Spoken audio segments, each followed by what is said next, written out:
Proverbs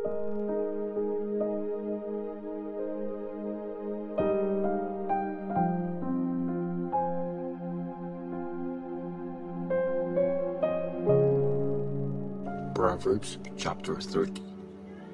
Mga kasabihan ni Agur. Ito ang mga kasabihan at mensahe ni Agur na anak ni Jake. May humihingi ng tulong sa Diyos. Ang sabi niya, pagod na ako. Paano ako makakasurvive? Masyado akong bobo para maging tao. Wala akong talino kagaya ng sa tao. Hindi ako marunong. Wala din akong alam tungkol sa Diyos. Sino bang umakyat na sa langit at bumaba?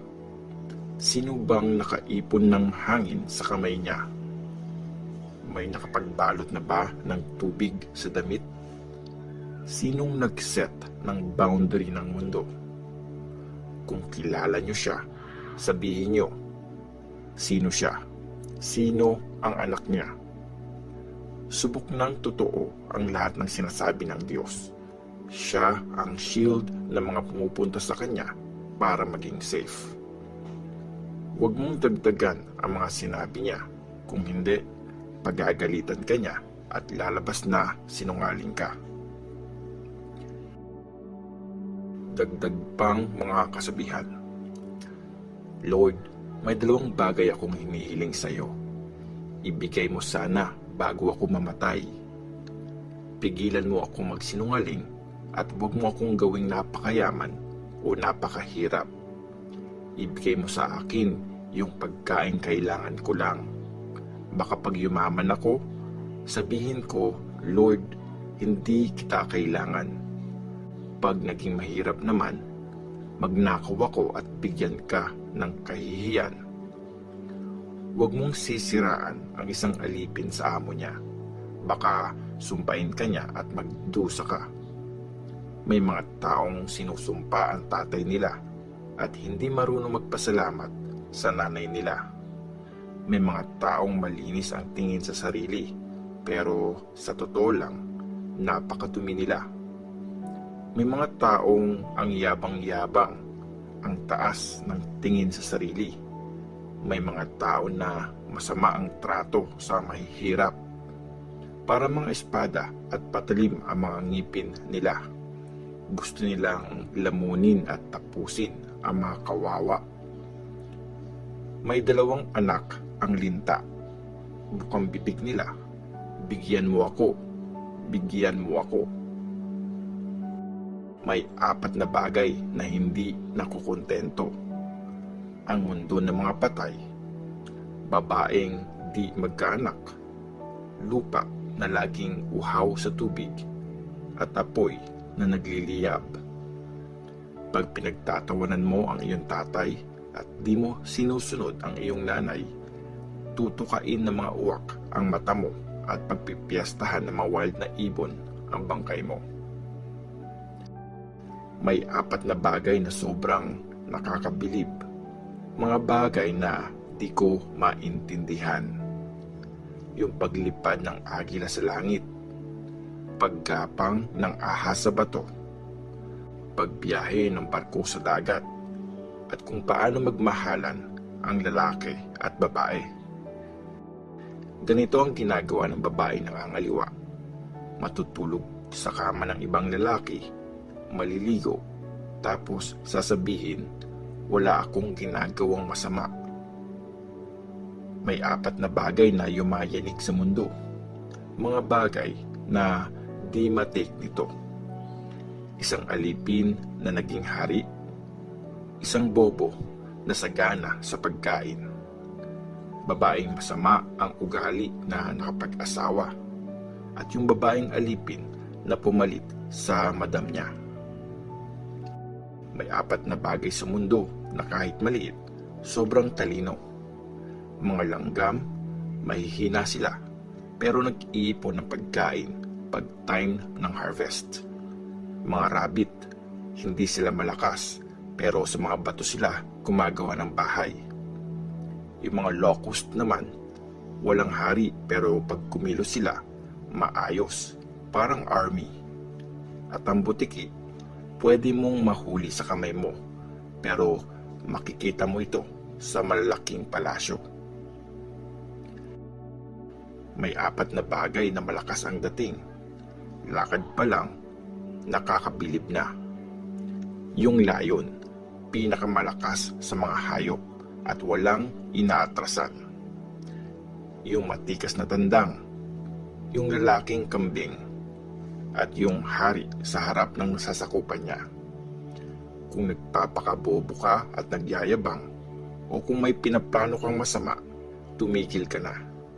Haluin mo ng haluin ang gatas, makakagawa ka ng butter. Pag sinuntok mo ang ilong, magdudugo yun. Galitin mo ang isang tao, simula na ng gulo. Proverbs chapter 31. Mga payo sa hari. Ito ang mga kasabihan at mensahe ni Haring Lemuel na tinuro ng nanay niya.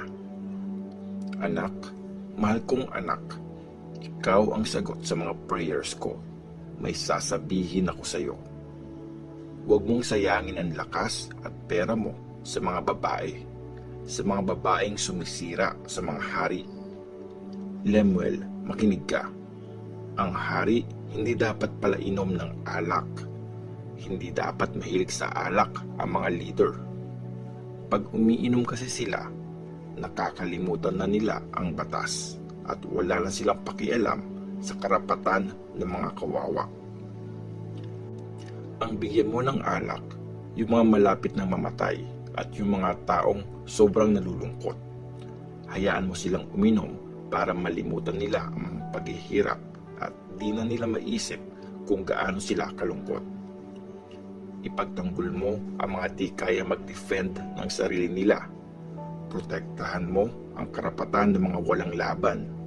Magsalita ka para sa kanila. Mag-judge ka ng patas. Ipaglaban mo ang karapatan ng mga mahirap at kawawa. Ang mabuting asawa. Mahirap makahanap ng magaling na asawa. Walang sinabi ang mamahaling alahas compared sa kanya. Tiwala ang mister niya sa kanya. Di kakapusin ang mister niya.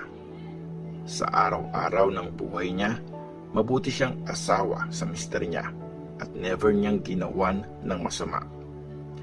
Enjoy siyang nagtatrabaho, gumagawa ng mga telang linen at wool.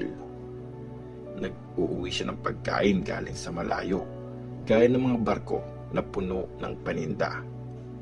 Madilim pa lang, gising na siya para i-prepare ang pagkain ng pamilya niya at ibilin sa mga kasambahay ang gagawin nila. Chine-check niyang mabuti ang lupa bago bilhin. Gamit ang naipon niya, gagawin niya itong taniman ng mga grapes. Masipag siya at malakas, laging ready magtrabaho. Alam niyang kikita siya sa ginagawa niya at kahit gabi na, nagtatrabaho pa din siya. Gumagawa siya ng sarili niyang sinulid na ginagamit sa paghabi ng damit. Mapagbigay siya sa mahihirap at handang tumulong sa nangangailangan. Kahit sobrang lamig, di siya nag-aalala kasi may damit na pangginaw ang pamilya niya. Gumagawa siya ng pang-cover sa kama. Ang damit niya, mamahaling tela na kulay violet.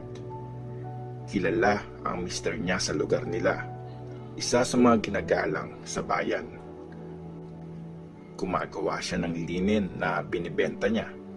At sa mga negosyante, nagsusupply siya ng belt. Matatag siya at nirerespeto ng mga tao. Sa mangyayari sa future, hindi siya natatakot. Pag nagsalita siya, may matututunan ka at mabuti ang tinuturo niya. Lagi niyang chinecheck ang kailangan ng pamilya niya at never siyang makikitang tatamad-tamad. Proud sa kanya ang mga anak niya, pati asawa niya. Ganito siya purihin. Maraming babaeng magaling, pero ikaw ang the best sa lahat. Yung gandang nakakaakit, naloloko ang tao dyan. At ang kagandahan naman, kumukupas yan. Pero ang babaeng may takot kay Lord, yan ang dapat purihin. Ibigay ang parangal na deserve niya. Dahil sa mga ginawa niya, purihin siya sa harap ng bayan.